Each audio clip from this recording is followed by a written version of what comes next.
going to start things off with some of the music titles that I've picked up throughout 2012 that I thought were really good. I'm going to start with the Gaslight Anthem, handwritten. Once again, Brian Fallon and the guys completely overdid it with this album. Really, really good.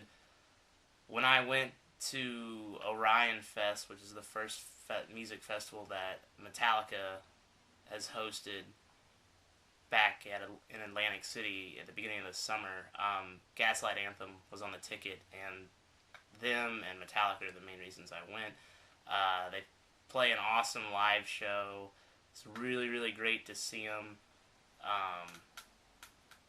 They have some cool merch and stuff they're selling for Hurricane Sandy relief stuff, and I'll try to put a link to that in the description.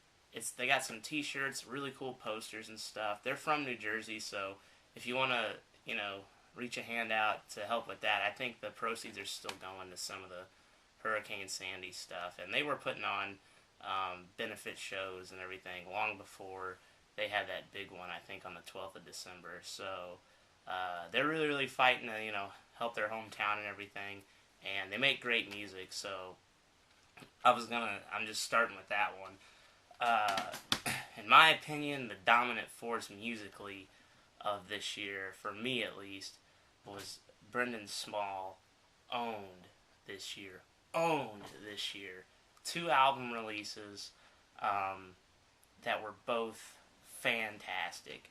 If you don't know who Brendan Small is, quit watching this fucking video. No, really. But Brendan Small, you might know him from Death Clock, the Adult Swim show. I love this guy. I think he's funnier than, 95% of comedians out there, and I think he's a better musician than 99% of metal musicians out there. He's a great guitar player. He's a great writer. He's a great, comedian. He's just a great guy in general. Seems like he puts a lot of heart in all his work and everything like that. Whatever he does, whether it's writing the television show, writing the music, anything, he does a great job. So, Death Album 3 came out this year. Great listen. Really, really good. But beyond that, I think he overdid himself with Death Album 3 with his other album he came out with before that, which sadly I don't have at the moment, but I stream it all the time through Spotify. Galacticon. I'm not sure how you pronounce it. It's just, he just sold it as himself. It's just Brendan Small's Galacticon is the name of the album. And he wrote it as like a musical iteration of a comic book telling the story of a superhero named Triton going through a divorce with his wife, and he goes to a witch who tells him a prophecy of her like imminent kidnap from his arch nemesis, but if he tries to save her, then he'll get kidnapped and everything, and it just tells a story through like 10, I think around 8 or 10 songs on the album of just this whole story of like Triton trying to save his ex-wife from his arch nemesis and then just leave her. it's kind of, the whole premise. This is pretty funny. The music is done great.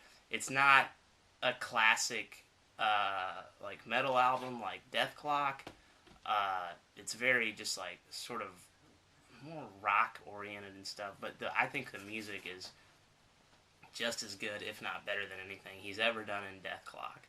So it's very amazing. Check it out. I think it's Unknown.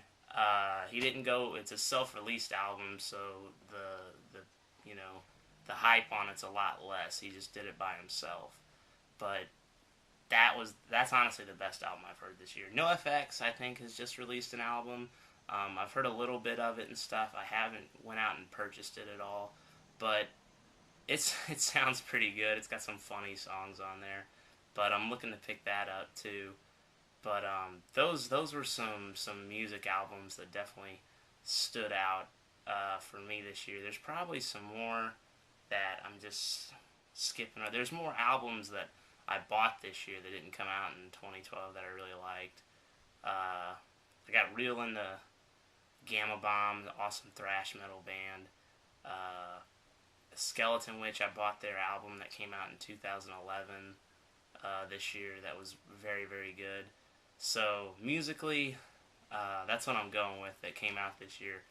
Brendan Small, Brian Fallon, those guys, you know, Death Clock, Gaslight Anthem. Can't go wrong. They put on a great live show. I've never seen Death Clock live, but my best friend recently did.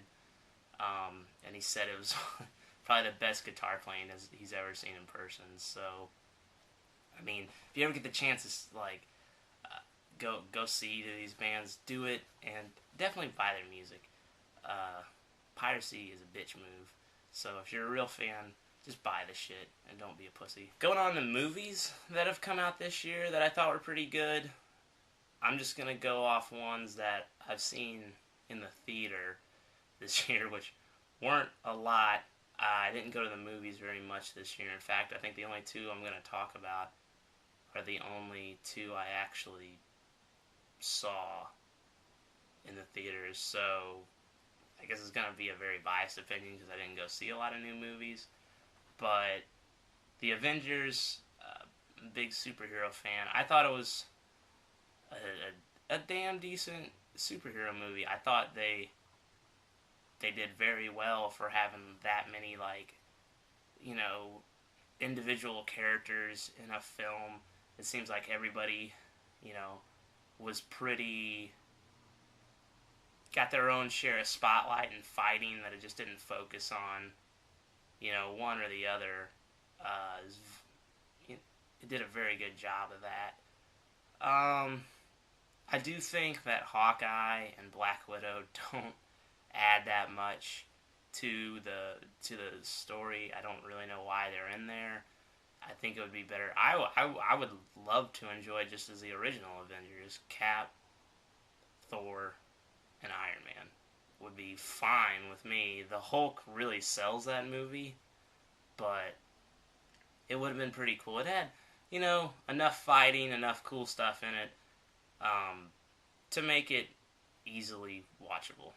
And that's what I enjoyed about it. And the next one that I watched, sadly, I did not see Spider-Man, The Amazing Spider-Man, in theaters, and I still haven't seen it. I feel like a jackass for not doing it because I'm such a big Spider-Man fan, but it looks amazing. Like, I like the Raimi films, but I think this one looks better than all of those, but I still haven't seen it. But the next one was Dark Knight Rises, and I think The Dark Knight was pretty much the best superhero film I've ever seen, and The Dark Knight Rises, I wouldn't say completely topped it, but it was good, if not better. Set up very, very well. The cool thing about it is that movie was very long. I can't remember how long it was, but Nolan does a good job at, you know, not making you feel like you're there for a long time, which I didn't find with King Kong, Peter Jackson's King Kong. Like, that movie was really long, and sitting through that, like, I thought that movie was good, but I'm just like, damn, like, some parts felt like they were dragging, whereas in Dark Knight, nothing did, at least for me. So, yeah, high praises with that movie, because I think it did a lot of stuff really well. Set up a lot of cool things, and just executed them really well. So, those are my picks for movies. Let's start talking about games. I want to start off with a game I didn't even play this year, and I don't know much about the game, but I just want to talk about the trailer, because I think game trailers are getting very generic, it seems. It's just like, let's put some action montages in with some dubstep music, which I find fucking obnoxious. I'm really tired of it. I was surprised Borderlands 2 did it at first, and then I found out from, like, interviews, it was kind of a mockery of how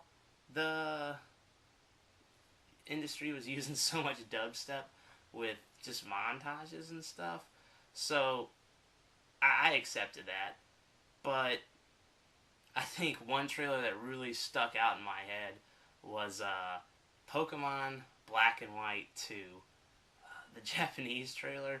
It's just like shredding metal music and goofy looking anime characters running around and like Pokemon just beating each other up. And I just thought it was cool. I was just like, when it was over, I was like, hell yeah, that's how you make a trailer and stuff. It was cool. So Pokemon for me gets the award of most metal game of 2012. I thought it was really really cool.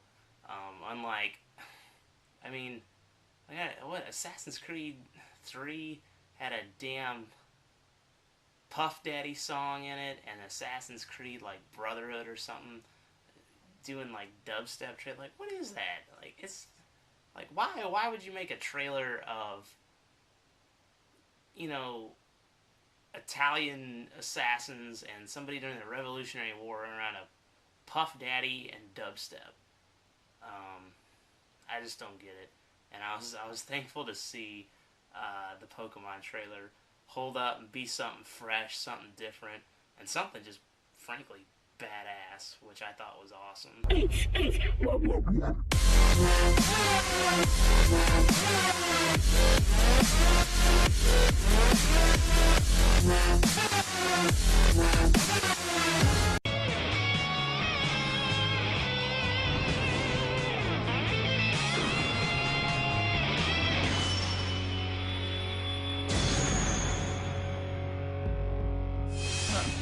どちらの輝きが本物か。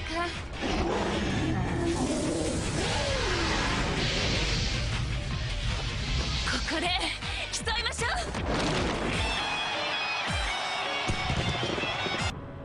ハブネーク噛みつく。インディこっちも噛みつくだ。大元気ベルトビーム。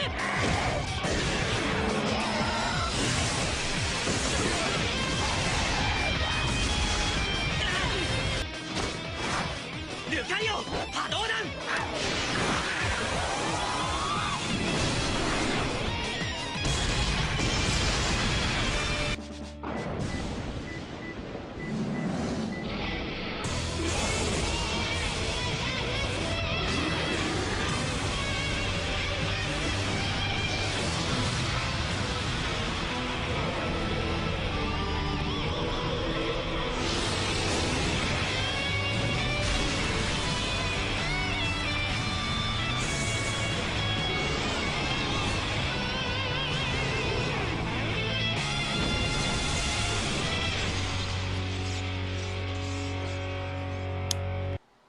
Now that's a game trailer.